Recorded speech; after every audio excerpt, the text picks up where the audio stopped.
Eu te convido a abrir ela no último livro, o livro de Apocalipse. Apocalipse, capítulo de número 2. Apocalipse, capítulo de número 2. Nós vamos ler o versículo 1 em diante.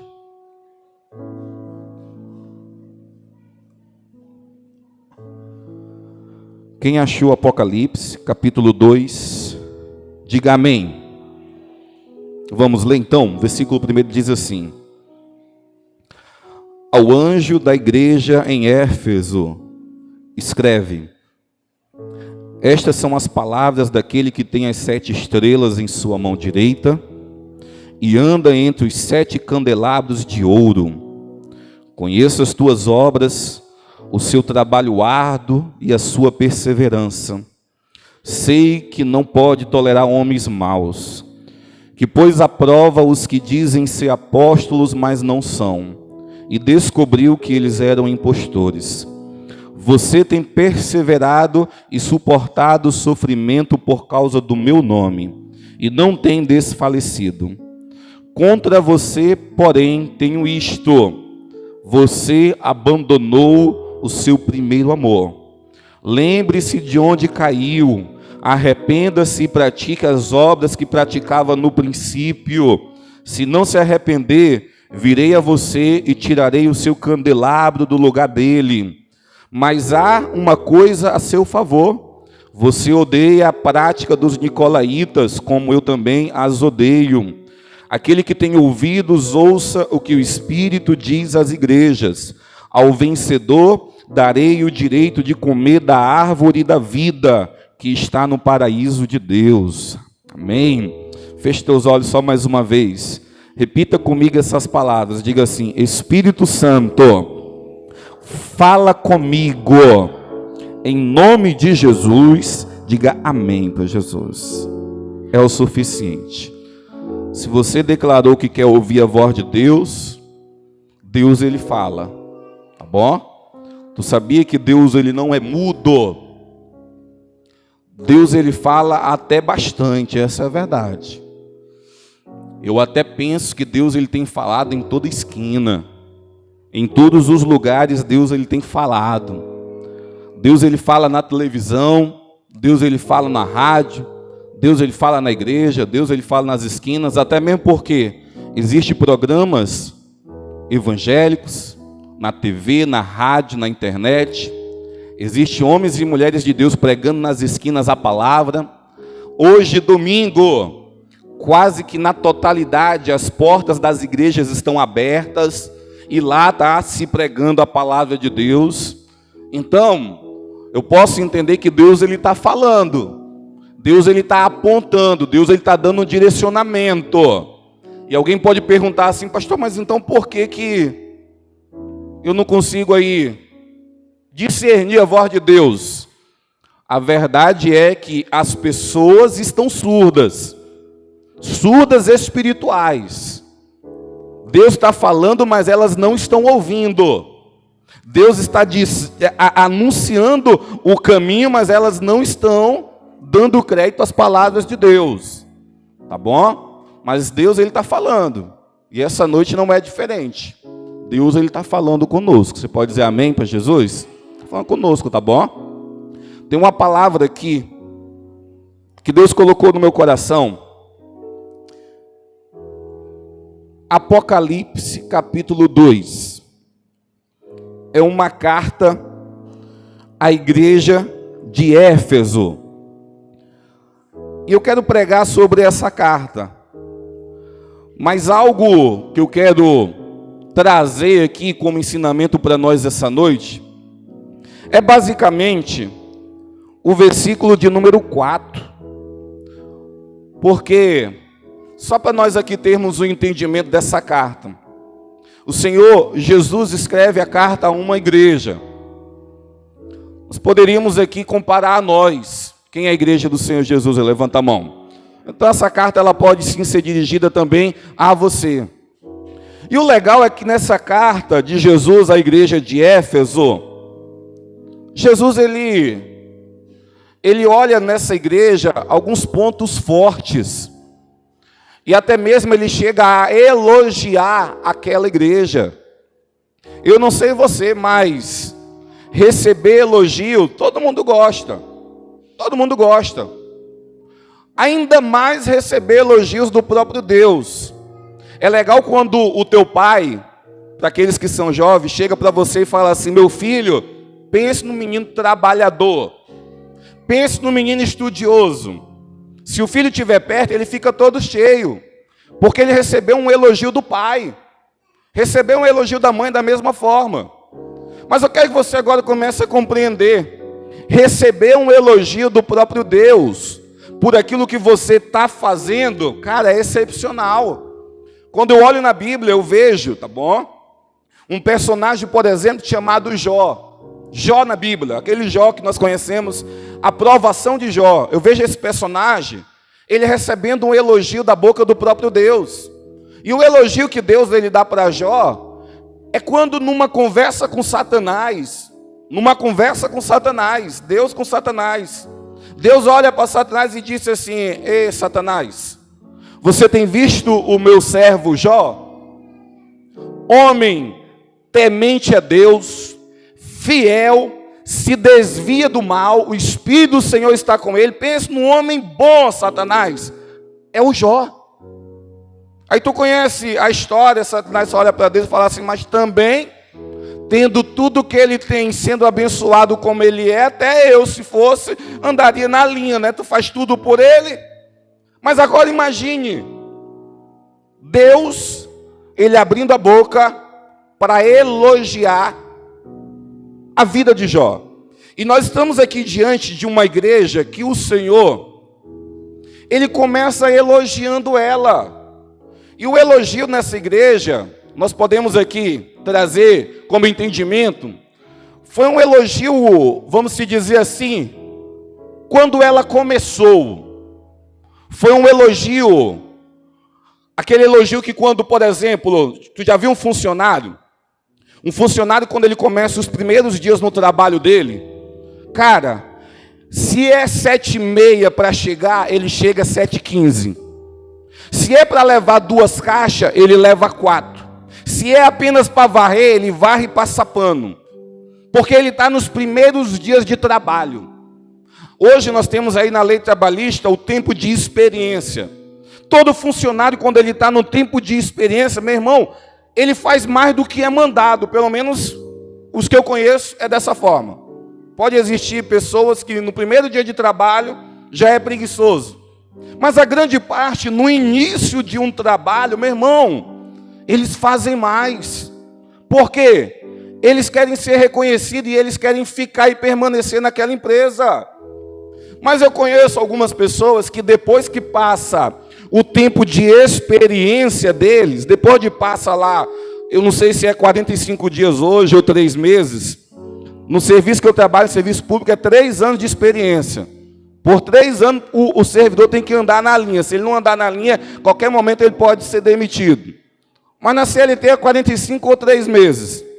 Mas eu conheço alguns que depois que passa esses 45 ou 3 meses de experiência, ele era para chegar às 7h30. Ele começa agora a chegar às 7h35. Ele era para sair 5h30. Ele agora quer sair 5 da tarde. Ele carregava 4 caixas nas costas. Agora ele está carregando uma malemar. Ele varria e passava pano. Agora ele está só varrendo e também malemar. Ele ficou desleixado com o serviço dele. O patrão pode ter acontecido de ter olhado aquele período de experiência e falado: rapaz, pense no caba bom. Pense no caba arrochado.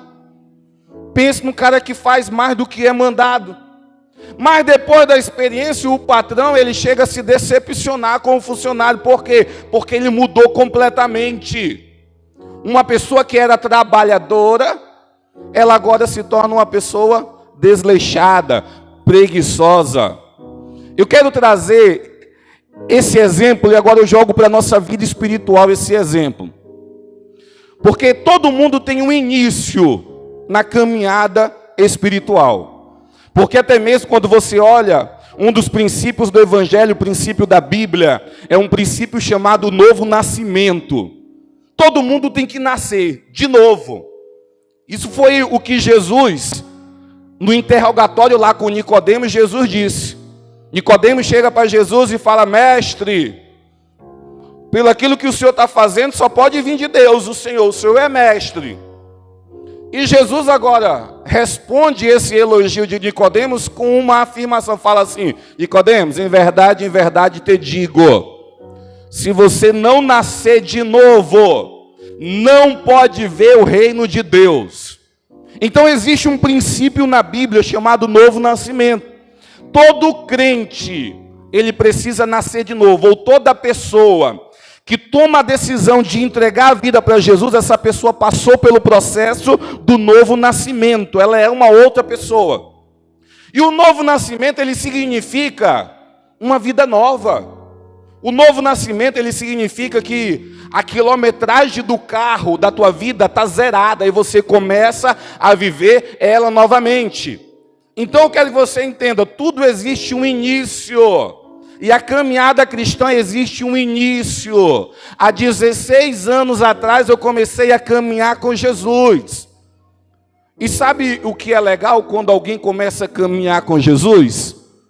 É que aquele que começa a caminhar com Jesus nos primeiros dias, nos primeiros meses, quase que todos são muito trabalhadores, são muito eficientes na obra de Deus. São pessoas que fazem muito para Deus. São pessoas que estão diante de Deus constantemente. Se tem uma oração, aquela pessoa que nasceu de novo por esses dias, ela está na oração. Se tem um estudo bíblico, aquela pessoa que nasceu de novo por esses dias, ela está no estudo bíblico. Se tem um evangelismo, essa pessoa que nasceu de novo por esses dias está no evangelismo. Nós chamamos isso de uma fase que nós damos o nome de primeiro amor. O primeiro amor, ele é aquele primeiro contato com o Senhor. E quando você tem esse primeiro contato, você quer dedicar toda a tua vida para Deus. Pelo menos, da minha época, 16 anos atrás, quase que a totalidade daqueles que aceitavam Jesus passavam pela fase do primeiro amor, que era aquela fase de busca. Por exemplo, se uma pessoa, 16 anos atrás, falando da minha realidade, há 16 anos atrás, aceitasse Jesus em um culto de domingo, na segunda-feira ele estava na igreja, querendo alguma coisa para ele fazer. Ou ele queria estar em oração, ou ele queria estar estudando, queria estar fazendo alguma coisa. Se tivesse uma programação de evangelismo, na terça ele estava lá. Tudo que tinha, ele tinha aceitado no domingo, Jesus. No domingo. Algo nascia dentro dele, um fogo, uma fogueira, que ele queria estar fazendo as coisas para Deus. Pelo menos na minha época é dessa forma. Eu sei, como pastor, que as épocas hoje são diferentes.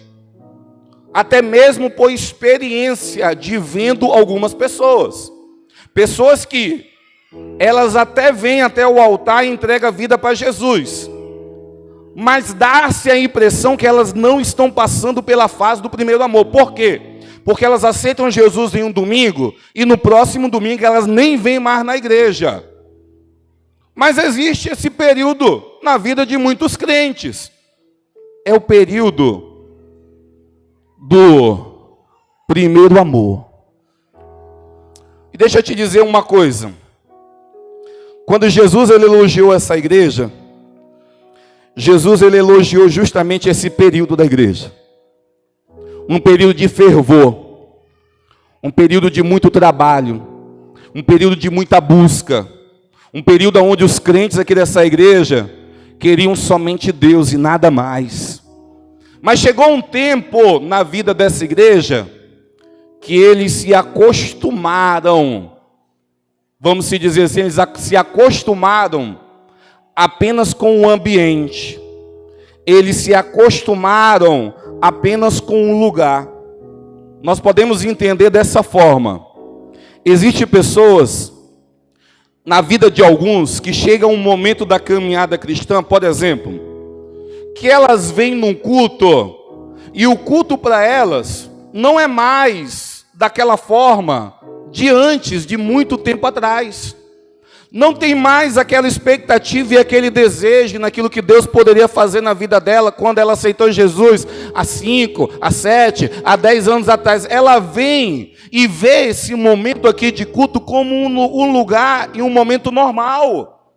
Ela senta, ela ouve até a banda cantando um louvor. Quando o pregador pega para pregar, ela até escuta a pregação, mas não passa disso.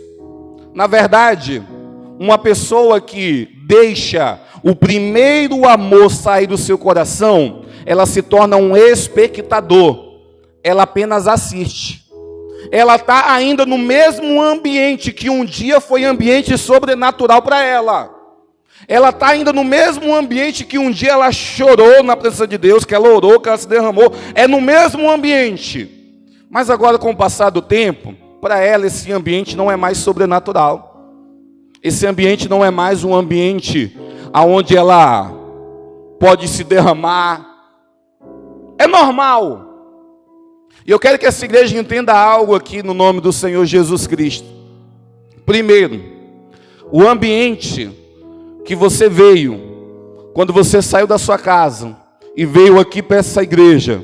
Alguém pode falar assim, pastor, a igreja, ela não é um quadrado, vamos dizer assim, levantado com 4 paredes? Essa estrutura aqui é semelhante à de barracões que existe aí na cidade. Essa estrutura aqui, ela é semelhante a lojas, a lugares que existe aí construído aí na cidade. É semelhante, só existe uma diferença, que esse lugar aqui não é comum e nem normal. Por quê, pastor? Porque Jesus, quando a igreja se reúne dentro dele, Jesus vem para dentro dele. Todo lugar onde Jesus está, ele não é mais normal e comum, ele é sobrenatural. É diferente. É semelhante os tijolos e o cimento, mas nós como igreja, a Bíblia fala assim, olha, se 2 ou 3 se reunirem no nome dele, o nome de Jesus, ele fala assim, ó, ele estará presente. Então, eu tenho certeza que tem mais de 2 aqui no meio dessa igreja reunidos com o propósito de adorar Jesus. Quem está aqui com o propósito de adorar Jesus? Levanta a mão. Então já deu mais de 2. Então a Bíblia fala, olha, ele se faria presente. E eu lembro de alguns anos atrás, ainda mais no tempo que eu era criança, pré-adolescente, e eu ia numa igrejinha com a minha avó, bem simples, eles cantavam um corinho, que a frase dizia dessa forma: aonde Jesus está, alguma coisa acontece. E eles cantavam esse corinho, e eu lembro dessa frase. E quando eu trago essa frase para hoje, eu sei que ela é verdadeira, realmente. Aonde Jesus está, alguma coisa acontece. Alguma coisa. Ainda mais, se no lugar onde ele está, existem pessoas com fome e com sede de quererem comer aquilo que ele oferece e beber da água que ele tem para dar. Ainda se tiver esse tipo de pessoa, meu irmão, ele faz alguma coisa. Mas eu quero que você entenda aqui no nome do Senhor Jesus Cristo. Algumas pessoas, com o passar do tempo, elas perdem essa sensibilidade espiritual. Elas param de buscar a presença e a face de Deus. E nós estamos aqui diante de uma passagem bíblica, aonde o Senhor elogiou o período de fervor de uma igreja. Mas o período de fervor desse povo acabou. E eles estavam como que trabalhando apenas mecanicamente. Eles estavam fazendo, mas não faziam para Deus. Eles estavam na igreja, mas não estavam ouvindo a pregação. Eles estavam assistindo. O fervor do coração tinha desaparecido. E aí que Jesus ele entra. Eu elogio o trabalho, elogio o período de fervor, mas eu tenho uma coisa contra vocês, ó igreja, que é justamente esse versículo de número 4. Eu tenho contra você que você abandonou o primeiro amor. Em outras palavras, você deixou de ser aquilo que você era antes. E deixa eu te dizer uma coisa aqui essa noite. Jesus não quer aquilo que você é hoje. Jesus, ele quer a tua versão melhor. Sabe aqueles carros que quando sai o lançamento X, XP e sai o XXXP. O XXP é o completão, ele tem tudo. É a melhor versão de uma marca. Mas se a pessoa falar assim, não, quero mais barato, aí tu vai lá só para o X. Quando nós falamos em relação a Deus, Deus ele quer a tua melhor versão. Deus ele quer você completão. Deus ele quer você em um nível espiritual maior do que você está hoje. Não existe ninguém, eu já falo isso com frequência no altar, não existe ninguém aqui no nosso meio que possa falar assim, pastor, eu estou no lugar bom e não preciso melhorar em nada. Mentira! Quem está no lugar bom, existe um lugar excelente para você estar.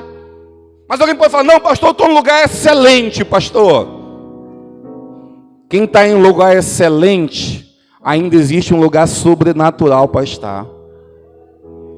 Eu quero que nós possamos aqui não nos acostumarmos com a vida espiritual que nós estamos levando.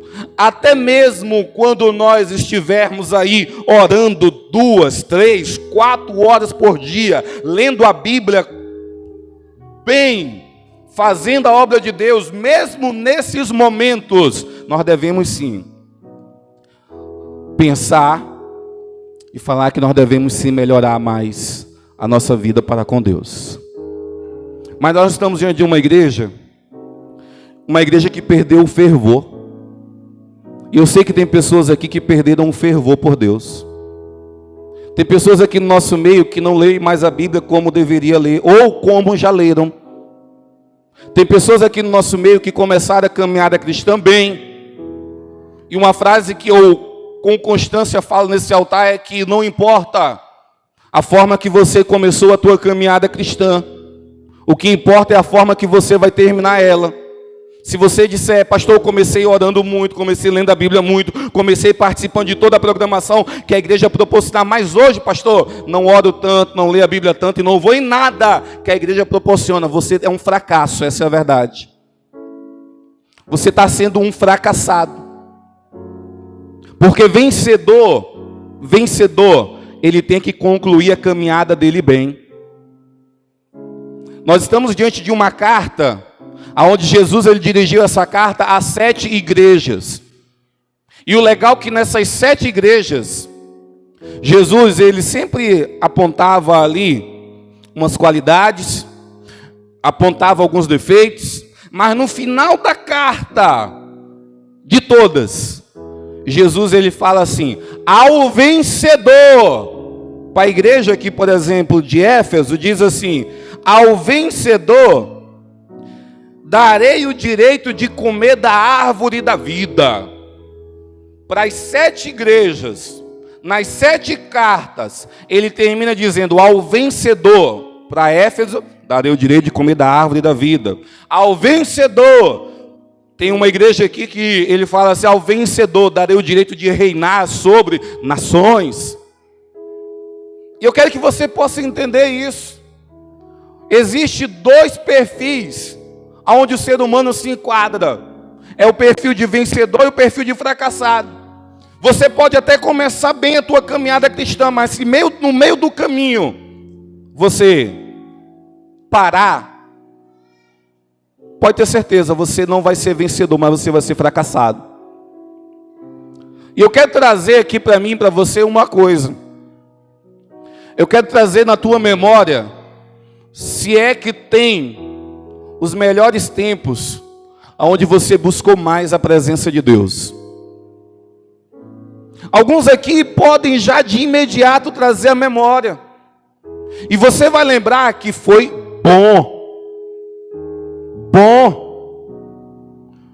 Mas eu sei que as coisas da vida, alguns problemas, algumas tribulações, na vida de outros, o pecado esfriou a vida espiritual que você vivia lá atrás. É aquilo que eu costumo falar, eu estava falando aqui para os jovens ontem. Alguém que se distancia de Deus a 1 quilômetro de distância, não foi do dia para a noite que ele se distanciou esse tanto de quilômetro de Deus, não. Mas ele começou aos poucos, se distanciando de Deus. E um dia ele se distanciou 1 metro.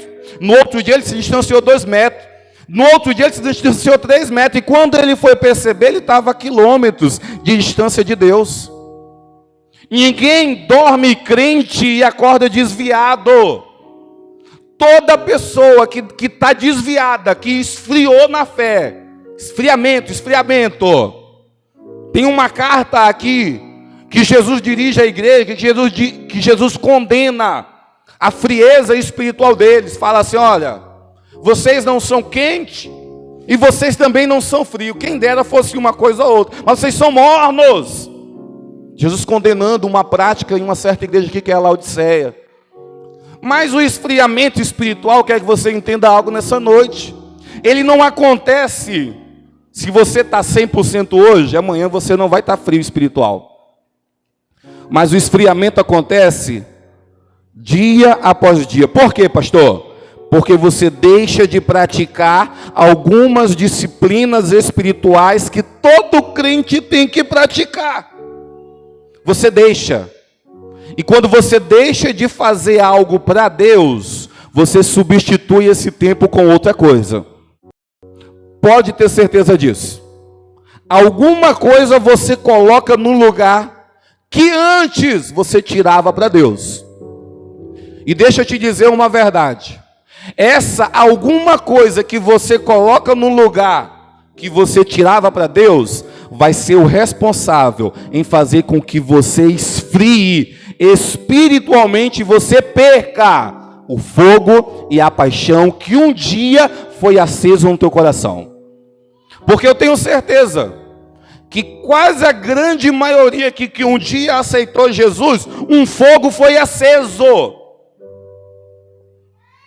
Mas seja sincero comigo, e é óbvio isso, para que um fogo ele permaneça aceso, o que se tem que se fazer?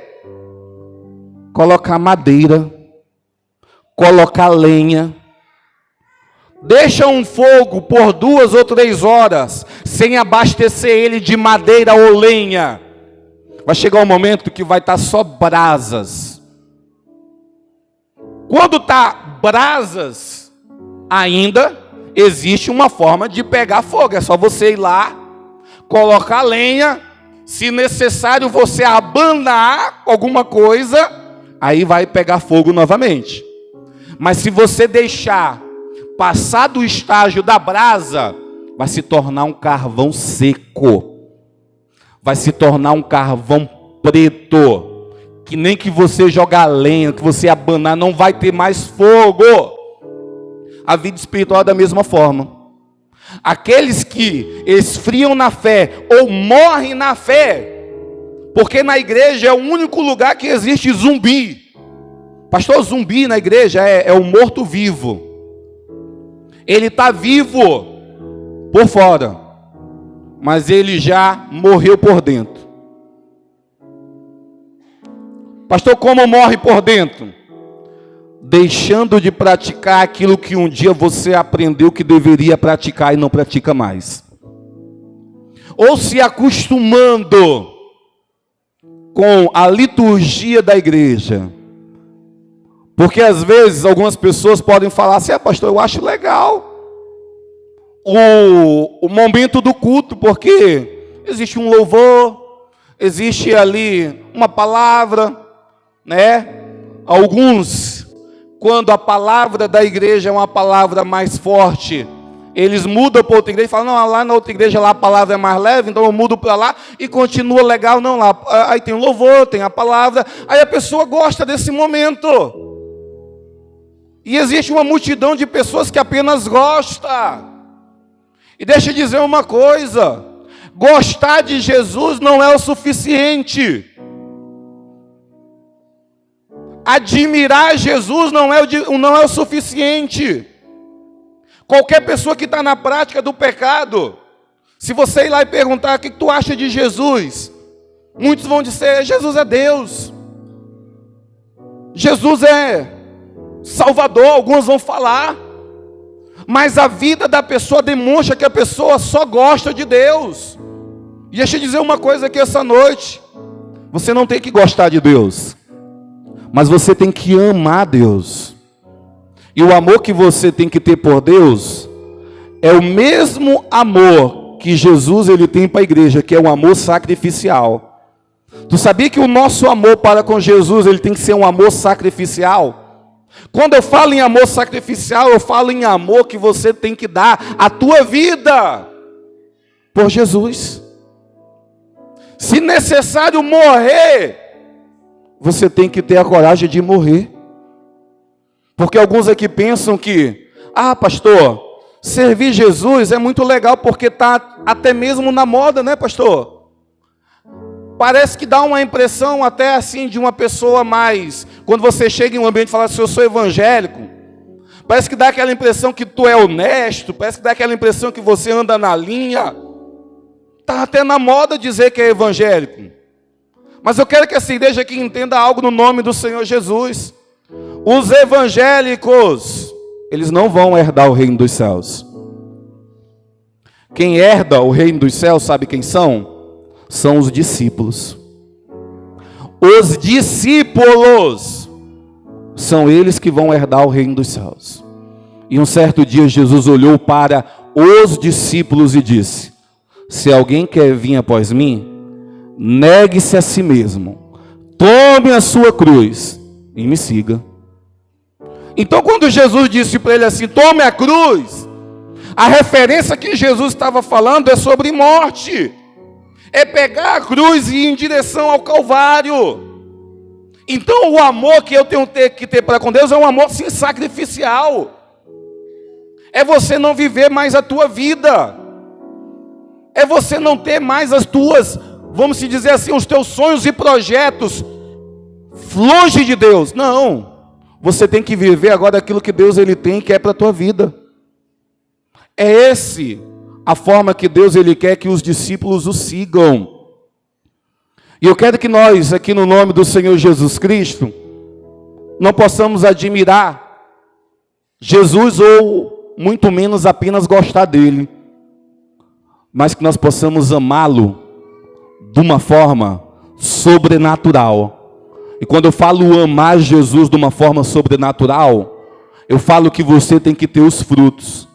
Se conhece uma árvore pelos seus frutos. E os frutos daqueles que amam a Deus, podem ter certeza, são frutos de oração, de palavra, de busca, de fervor dentro do seu coração. Eu acho legal que Deus ele sempre dá uma alternativa. Porque Deus ele conhece o ser humano. Deus ele dá uma alternativa. Nós estamos aqui diante de um texto aonde Deus, Jesus, ele elogia uma fase boa daquela igreja. Logo depois, ele aponta o erro daquela igreja. E o erro daquela igreja foi que eles perderam o primeiro amor. Mas Jesus, o legal de Jesus, sabe o que é? É que sempre ele aponta a solução. Jesus ele aponta o problema. A igreja é assim, eu aprendi um tempo na minha vida a pregar sobre pecado. Se eu pregar sobre pecado, eu tenho que falar como sair do pecado. Eu tenho que falar do arrependimento. Se eu pregar sobre o inferno, eu tenho que falar sobre o céu, porque eu tenho que dar uma alternativa para a pessoa. Se eu pregar sobre a porta larga, eu tenho que dar outra alternativa, que é a porta estreita. E o legal é que Jesus ele sempre dá a solução para os problemas da vida, até mesmo para a frieza espiritual. Porque que Jesus apontou uma falha da igreja, mas Jesus agora deu aqui o caminho das pedras. Ele deu a solução, ele ensinou como aquela igreja deveria se comportar para eles saírem, para que eles pudessem sair daquela frieza espiritual. Se existem pessoas aqui no nosso meio que querem sair da fria espiritual, Jesus, ele te ensina. Sabia que Jesus ensina? Essa igreja aqui, o próximo versículo, versículo 5, Jesus, ele escreve dessa forma: lembre-se de onde caiu. Olha só, ele apontou a falha, ele diz assim: tenho contra você que você abandonou o seu primeiro amor. Aí no versículo 5 ele diz: então lembre-se de onde você caiu, arrependa-se e pratique as suas obras que praticava no princípio. Sabe o que Jesus está aqui dizendo para mim e para você? Primeiro, ele está mandando lembrar de algo. E ele está mandando lembrar e se arrepender. Então, posso aqui concluir que ele está mandando lembrar daquilo que fez com que você esfriasse espiritualmente. E eu sei que uma grande parte é pecado, que fez com que a pessoa se esfriasse. Eu, como pastor, eu estou ficando macaco velho já com alguns irmãos, que às vezes se afasta da igreja com aquela desculpa, dizendo dessa forma: não, eu parei de ir porque a fulana de tal, a irmãzinha lá, ela falou algo que eu não gostei, pastor, aí por isso que eu saí da igreja. Eu saí da igreja, pastor, porque não me colocaram para fazer tal coisa. Eu lembro de uma irmã que saiu da nossa igreja falando assim: pastor, eu saí da igreja porque o Senhor, no dia de culto de Santa Ceia, não chamou os irmãos para consertar a vida lá no altar. Eu não gostei daquilo e eu saí da igreja. Eu comecei a pensar, eu comecei, por experiência, a analisar, e eu percebi que todas essas desculpas são mentirosas. Só mentira. Na verdade, elas acharam essa desculpa para esconder um pecado. Elas acharam um bode expiatório para falar: foi por causa dela que eu me distanciei. Mas, na verdade, a pessoa está encobrindo um erro. Ela está encobrindo um pecado. E ela não quer largar, ela não quer se arrepender. E aquele pecado tira a pessoa da presença de Deus. Aí a pessoa dá uma justificativa qualquer. Uma grande parte, eu sei que é isso. Porque a única coisa que enfraquece crente, uma das únicas coisas, é o pecado. Mas eu sei também que existem pessoas que elas enfraquecem na fé pelo excesso de fazer coisas boas. Pastor, o excesso de fazer coisas boas, eu chamo pela Bíblia Sagrada de distrações. As distrações, elas não são exatamente pecados. Elas não são aquele pecado imoral, aquele pecado da fofoca. Não, distrações na Bíblia são coisas até mesmo lícitas. São coisas até mesmo boas. Mas essas coisas boas e lícitas estão tomando um tempo tão grande da nossa vida que não sobra mais tempo para Deus. Sabia disso? Eu lembro de uma passagem lá no Êxodo do faraó, que quando o Moisés, ele chega diante do faraó, uma das primeiras conversas do faraó com Moisés, é que Moisés chega assim e fala assim: olha, libera o povo, para o povo ir prestar um culto ao seu Deus no deserto. Libera o povo, faraó. O povo quer prestar ali uma festa no deserto. E depois dessa conversa, a Bíblia fala que faraó, ele chama os seus soldados, seus funcionários, e fala assim: rapaz, esse povo está pensando em cultuar Deus. Quer ver que esse povo está muito desocupado? Eles estão tendo tempo para pensar em cultuar Deus. Sabe o que eu vou fazer? Aí faraó olha para os seus soldados e fala assim: vamos aumentar o trabalho deles. Nós dava palha para eles construir tijolos? Nós vamos fazer assim agora. Nós vamos mandar eles se virarem para arranjar palha. Se vira. E nós vamos querer a mesma quantidade de tijolos feitos. Não vamos mais dar a palha. Vamos colocar trabalho no ombro deles. E com certeza eles vão parar com esse pensamento de ir para o deserto adorar a Deus. Aí a lapada vem. o trabalho aumenta. Mas olha só a visão do faraó. Porque fazendo isso, eu vou tirar da cabeça deles o pensamento de adorar a Deus. Aí eu te pergunto nessa noite: trabalho é ruim? Não é. Todo mundo aqui trabalha. Não existe vagabundos aqui no meio dessa igreja. Todo mundo aqui desempenha alguma função. E o trabalho está na Bíblia. Até Jesus, ele disse: olha, meu pai trabalha e eu também trabalho até hoje. Mas existe apenas uma coisa: quando você coloca coisas boas, ilícitas, e preenche todo o teu tempo com essas coisas, e coloca Deus de escanteio, isso se chama distrações. E as distrações, elas também afastam o homem de Deus.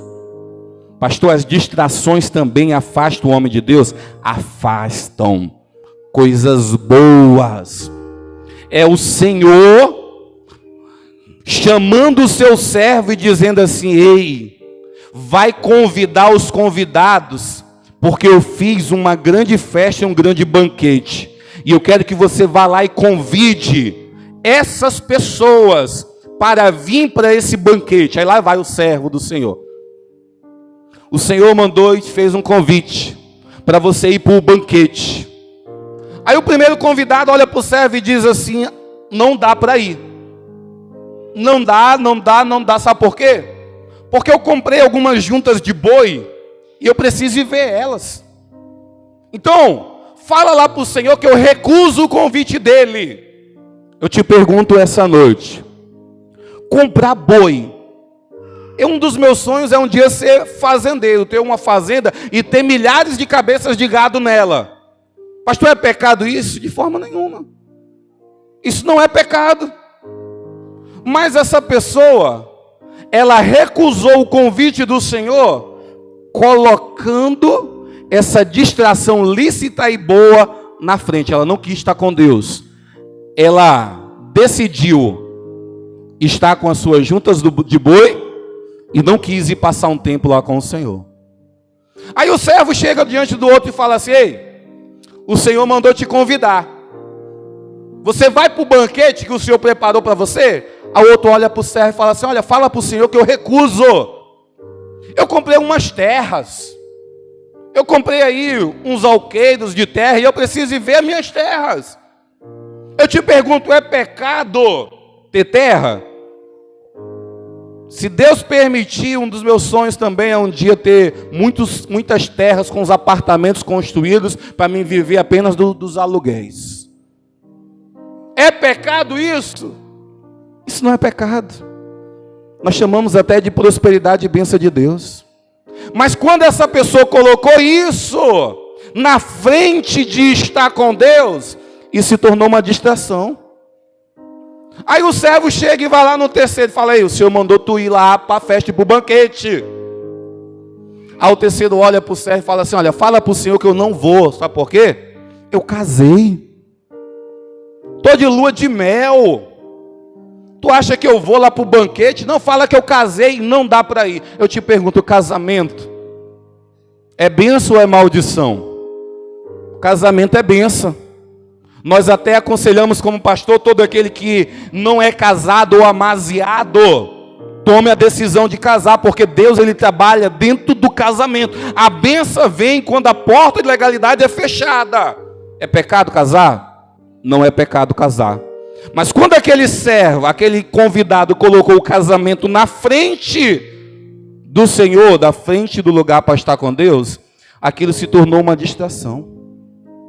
Aí o legal dessa história, sabe o que é? É quando o servo ele chega e volta lá para o Senhor para dar a notícia e falar: olha, convidei fulano, ciclano e beltrano.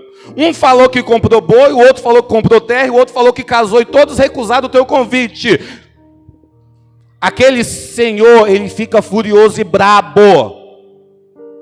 Brabo e furioso, olha para o servo e fala assim: eles fizeram isso? Tá bom.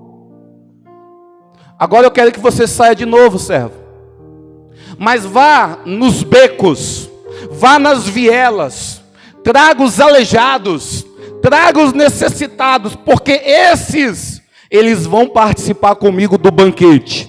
E aqueles que recusaram porque comprou boi, comprou terra, casou, esses de forma nenhuma eles entrarão no reino dos céus.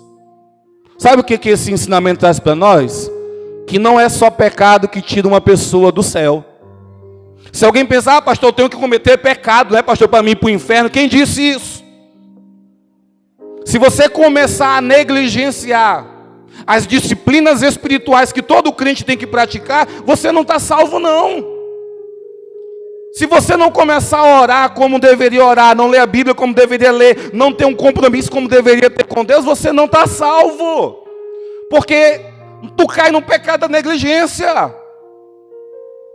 Você não está traindo a esposa, você não está se prostituindo, você não está fazendo nada absurdamente mal. Mas você sabe o que você fez? Você trocou Deus por coisas boas. E essas coisas boas você está tirando um tempo tão grande para elas, que você esqueceu de tirar o tempo que você deveria tirar para Deus. E deixa eu te dizer algo essa noite. Ainda mais aqueles que se acostumaram com esse ambiente aqui, ó. Eles não estão traindo esposa. Eles não estão na imoralidade. Eles não estão num pecado, não. Mas pelo fato deles estarem ocupados com tantas coisas desse mundo, eles não vêm mais em vigília, eles não leem a Bíblia como deveria ler, eles não querem mais compromisso com as programações da igreja, eles não querem mais compromisso em fazer alguma coisa na igreja. Aí você fala assim, pastor, mas é uma decisão minha, pastor. Essa decisão de fazer com que o fogo que um dia foi aceso não permaneça grande, uma hora esse fogo ele vai se apagar, tá bom? Em nome do Senhor Jesus. Aí o Senhor Jesus ele fala para a igreja, lembra de onde você caiu. Em outras palavras, lembra do pecado ou lembra da distração. E logo após a carta diz assim, e se arrepende. Se arrepende. Um dos maiores arrependimentos que uma vez ou outra eu estou dizendo assim, Deus me perdoa. Sabe qual é? É nos dias que eu estou fraco, às vezes, em momentos de oração, e eu estou orando a Deus falando assim, Deus me perdoa por eu não orar como deveria orar. Deus me perdoa por eu não buscar como eu deveria buscar. Deus me perdoa por eu não ler a Bíblia como eu deveria ler. Me perdoa. Não é nem pecado assim grosseiro, mas eu peço perdão pelas minhas distrações. Porque eu sei que distrações enfraquece e tira uma pessoa do reino dos céus. Pastor, deixar de orar, pastor, tira alguém do reino dos céus, Samuel, um certo dia, citou esse versículo na Bíblia. Deixaria eu de orar e pecar contra o meu Deus? Ele ensinou que deixar de orar se torna um pecado. Então essa noite eu quero que no nome do Senhor Jesus Cristo, algumas pessoas aqui possam atingir o nível completo da tua vida espiritual. Se algum dia você já teve mais acessórios que você tem hoje, lembra lá. Primeiro você lembra e tenta ser aquilo. Aí depois você não se acostuma mais com aquilo, mas você agora tenta dar um nível maior. Mas você tem que lembrar de alguma coisa. Eu sei que tem muitos aqui no nosso meio que precisam lembrar das suas raízes. Lembrar do seu início. E não é errado você dar uma volta lá onde você começou e você começar de novo. Nunca é errado começar de novo a caminhada cristã. Porque até mesmo nós pregamos um Deus que é o Deus das oportunidades. É um Deus que quando Ele olha um coração arrependido, Ele entrega uma folha em branco para a pessoa e diz assim, ei, começa do zero e começa da forma que você quer começar. Ele fala assim, não, ei, você quer ser uma pessoa que ore muito, leia a Bíblia muito, tenha um compromisso maior comigo? Eu te dou uma folha em branco, começa de novo, vai lá. Começa. Uma coisa que eu fico pensando, e eu sei que todas as manhãs, quando você abre os teus olhos e você consegue levantar da sua cama, sabe o que Deus está te dizendo? Eu estou dando uma oportunidade para você começar de novo. Todas as manhãs que você levanta e você agora vai para o teu trabalho e você começa a fazer os afazeres, está dizendo, olha, eu estou dando uma oportunidade para tu ser um servo melhor, para tu ser um esposo melhor, para tu ser um pastor melhor, para tu ser uma pessoa melhor, para tu ser algo melhor. Estou dando oportunidade. Aqueles que não têm oportunidade mais, não estão mais hoje no mundo dos vivos. Eles estão mortos. Mas eu e você, está respirando? Meu irmão, hoje ainda, eu posso começar uma nova história para com Deus, e essa nova história me levar a lugares muito altos. Hoje ainda eu tenho a oportunidade de me arrepender de pecados ou de distrações, e Deus vir sobre a minha vida e restaurar a glória, restaurar a presença, a glória da segunda casa vir. Hoje eu tenho essa oportunidade ainda. Então, se você é crente ou não, se você não é, entrega a tua vida para Jesus. Se você já é, queira mais daquilo que você já teve um dia da presença de Deus, tá bom? Queira mais. Fique de pé em nome do Senhor Jesus. Fique de pé.